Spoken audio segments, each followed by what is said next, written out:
Bird of the Bahamas, the Caribbean Flamingos, as they enter the arena. And let's also welcome their trainer, Danica.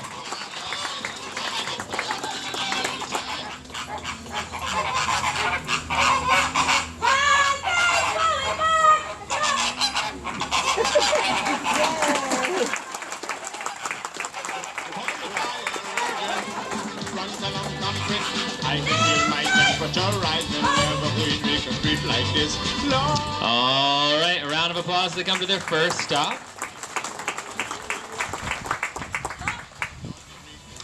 Now, Caribbean flamingos can reach 5 feet in height with those necks fully extended. They also have about a 5-foot wingspan.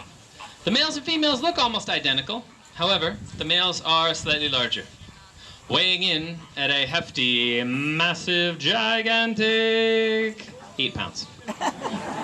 That's less than most house cats weigh, right? Now, in the wild, flamingos can live to be about 40 years old or so. In captivity, though, we have better protection for them, and they get served more regular meals, so they can reach over 70 years of age. I know. Ooh. Ah. Right? One of the longest lifespans of any member of the bird family, in fact. The birds that you see in front of you right now range in age from about 5 to 46. Everybody was looking at me as I made up the only dance. Oh, call the fire engine. Run till I'm coming. I can feel my temperature rising. All right, a round of applause. They come to their second stop.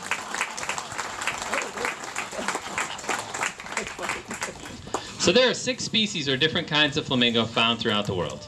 The Caribbean is the second largest and most brilliantly colored. All flamingos get that pink coloration from their diet. In the wild, they feed on tiny organisms that contain a red pigment called beta-carotene. Without that beta-carotene in their diet, their feathers would actually grow in white instead of pink. So, in order to maintain that natural pink coloration here at the zoo, beta-carotene powder is added to their diet.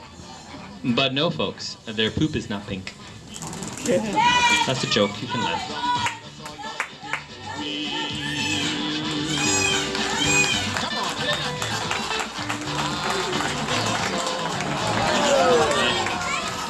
Don't encourage him, he's just showing off.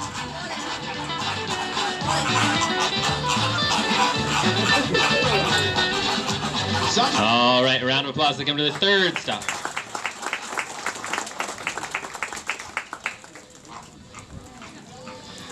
Now you can probably tell just by looking at them, flamingos are incredibly specialized birds. They have to be in order to survive in their harsh salt lake habitat. One of the things you might notice about them are their beaks. It's kind of an unusual shape. If you look closely, you'll see that the larger portion of the beak's actually on the bottom, unlike most other birds. That's because flamingos are filter feeders. That means they'll tip those heads upside down in the water so they can capture microscopic shrimp, insects, mollusks, algae, grass seeds, etc. Then, by pressing their tongues against their beaks, they can strain or filter those particles right out of the water. Also, take note of those big webbed feet. In addition to helping them swim, they also come in pretty handy when they're crossing the muddy, slippery areas of their habitat.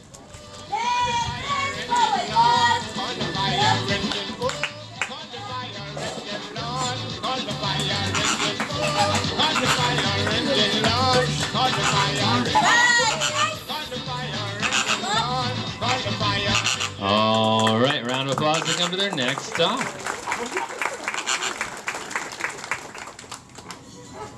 Now, flamingos will nest in very large colonies called rookeries.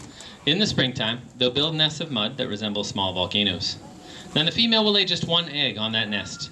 However, both the female and the male will take turns incubating or sitting on that egg, which takes about 28 days to hatch. And then, caring for the small gray downy chick after it hatches is done by both birds as well, as flamingos are monogamous.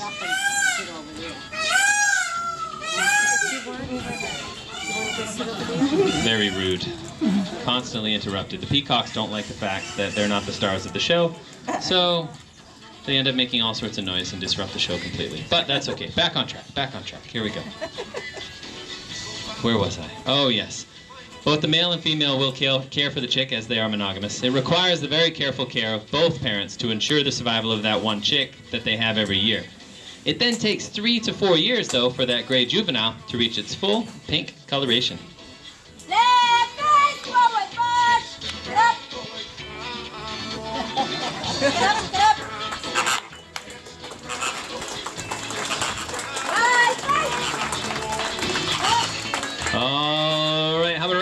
I come to the end of the first part of the show.